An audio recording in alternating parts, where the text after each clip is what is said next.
Le bonheur? Ouais. Je les ai attendus. Portugais ça parce que c'est le bonheur. Salut, nous c'est Anouchka et Philippe. Nous voyageons avec nos vélos pendant 1 an le long de la côte atlantique européenne, depuis Gibraltar tout au sud jusqu'à la Norvège avec le Cap Nord.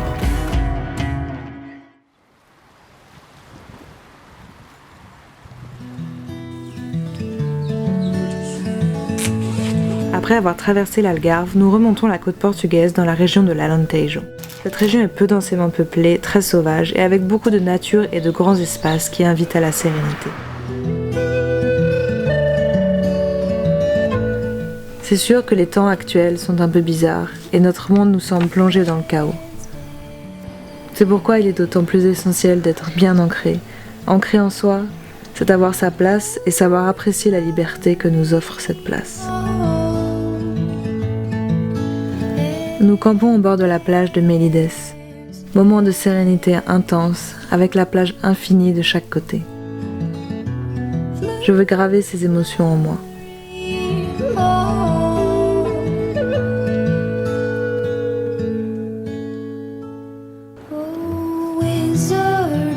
Par le ferry, nous arrivons à Setúbal et retrouvons pour la première fois depuis longtemps une grande. Voyager à vélo sur de longues distances, c'est aussi passer par des endroits moins attractifs, comme des industries ou des banlieues à n'en plus finir. Mais cela fait aussi partie intégrante de la découverte d'un pays. Lisboa!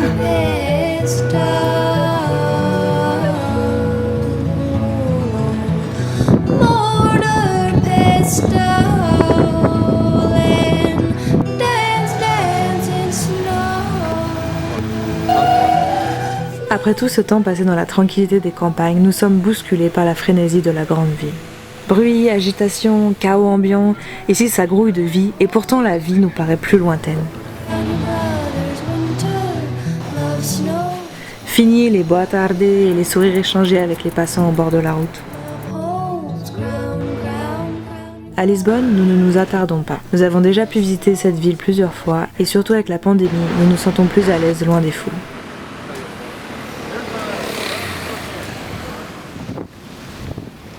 Nous mettons le cap pour le point le plus à l'ouest du continent européen, le Cabo da Roca. Dernier stop avant l'Amérique. En forme, Philou? Très en forme.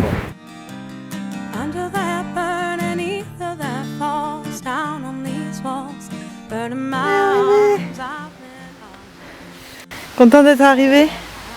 Non, on n'a pas fait beaucoup aujourd'hui. Allez, bah vas-y, refais un tour.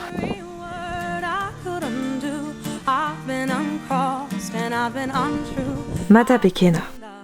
Cela faisait des semaines que nous y pensions quand nous arrivons dans le petit hameau que nous connaissons bien.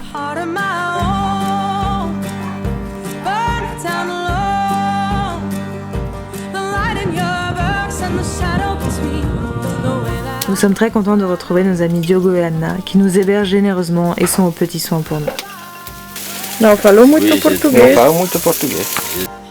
C'est un lieu très spécial pour nous, d'une part par les gens qui y habitent et que nous aimons beaucoup, mais Mata Pequena, c'est surtout un petit bijou du patrimoine.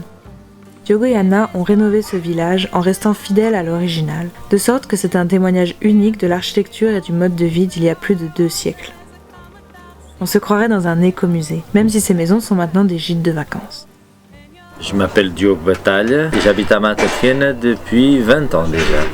Moi et Anna, ma femme, on a commencé à développer ce projet. Quand on s'est mariés, on a décidé qu'on ne voulait pas vivre dans la ville, on voulait vivre dans un lieu plus tranquille, plus naturel.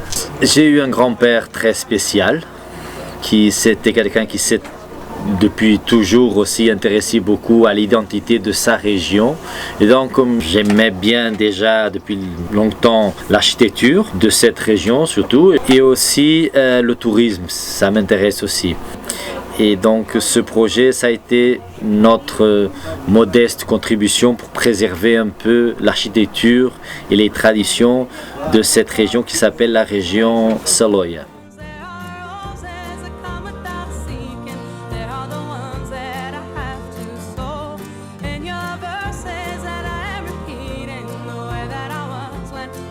J'ai l'idée de comparer 2 cartes de la même région, 1808 et 1988, donc pratiquement 200 ans après, je cherchais quels étaient les petits villages qui n'avaient pas souffert de modifications.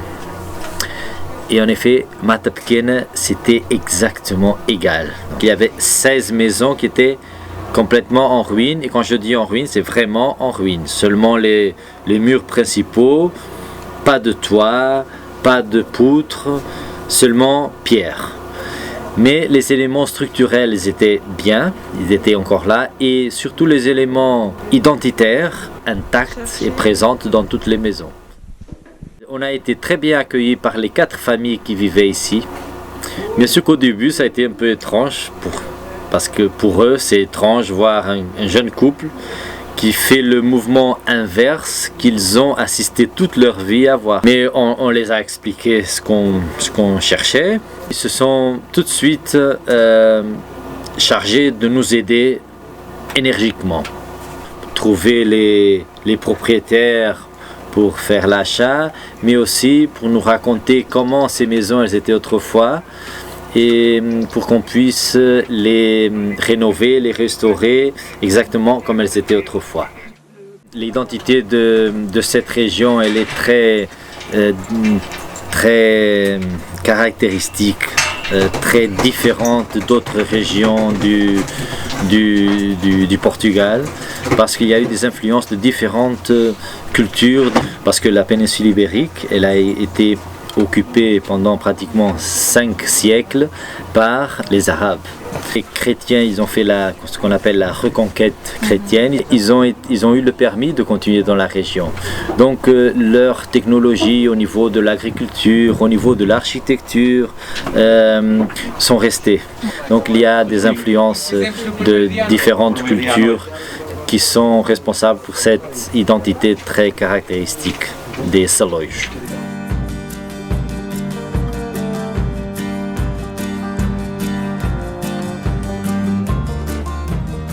Nous sommes très proches de Lisbonne.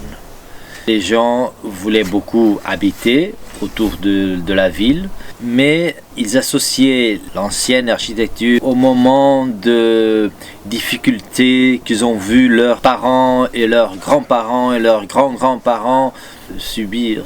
La façon la plus efficace qu'ils ont trouvé d'effacer ce passé de faim et de difficultés, ça a été de détruire l'ancienne maison des grands-parents et sur place de faire construire la maison de leur affirmation. Donc la belle maison qu'ils trouvent belle, qui dans la plupart des cas c'est une maison qui va au-delà de leurs besoins, qui est surdimensionnée et qui n'a rien à voir avec l'architecture traditionnelle. Donc ce mouvement a été responsable pour la destruction, je peux dire 80% des anciennes maisons qui sont uniques et traditionnelles de cette région.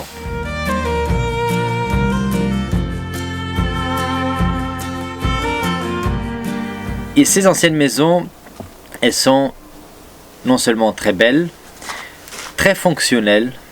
Les nouveaux architectes ont beaucoup à apprendre avec la façon comme ces maisons elles étaient pensées et construites.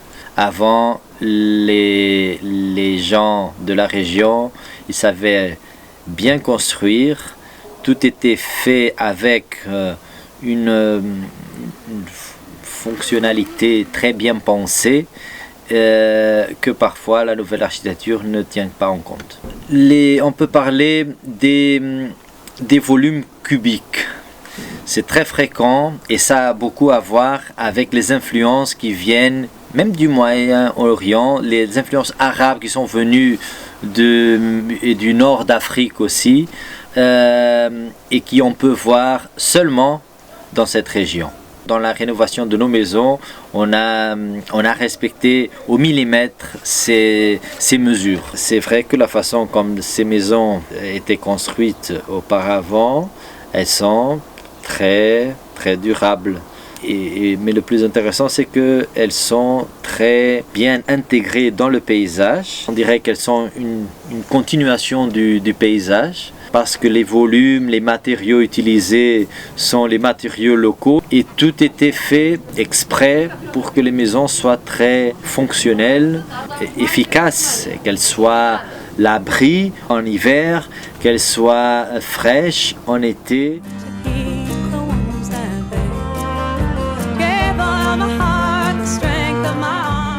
On a décidé de rénover les moulins. C'est un élément intégrant du paysage de la région Saloia. Parce que le pain qu'on mangeait à Lisbonne, il était produit dans cette région. Et donc, il y avait beaucoup de moulins. Toutes les collines, elles avaient son moulin. Le meunier, normalement, il avait deux moulins. Le moulin à eau, où il développait son activité pendant la plupart de l'année. Et quand l'eau commençait à manquer en été, il montait dans la montagne, dans son moulin avant, pour continuer à produire la farine.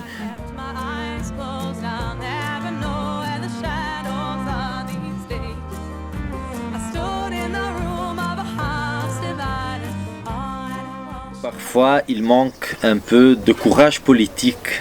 Au Portugal, les communes, elles ont assez de pouvoir sur ce qui se passe dans leur territoire. Mais nous savons bien que les communes, une façon importante qu'elles ont de se financer, c'est à partir des permis de construction. Tout ce qui est restriction à la construction, c'est quelque chose qu'ils pensent toujours 2-3 fois avant d'interdire. Mais heureusement, pendant les dernières années, on commence à voir que les communes commencent beaucoup à s'intéresser déjà à la préservation de leur patrimoine, non seulement le patrimoine édifié, mais aussi le patrimoine naturel. La tendance, je la trouve qu'elle est positive. Aujourd'hui, on fait des choses qu'il y a 5 ans, c'était complètement impossible d'être faites et aujourd'hui, on le fait déjà. Mais il y a encore un grand chemin à parcourir. Et aussi, il y a la question culturelle. C'est aussi d'attendre que ce soit les gens qui s'intéressent genuinement, eux aussi, à défendre leur identité et leur patrimoine. Et donc, il faut être obstiné.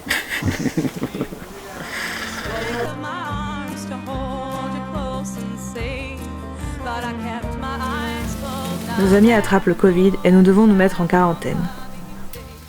Nous resterons près de 3 semaines, mais loin d'être pesant, ce sera au contraire un magnifique séjour. Nous les aidons en participant à de petites tâches, comme nous occuper des nombreux animaux de la ferme, en triant de vieilles tuiles essentielles aux rénovations, ou bien aussi en mettant les décorations de Noël dans les maisons.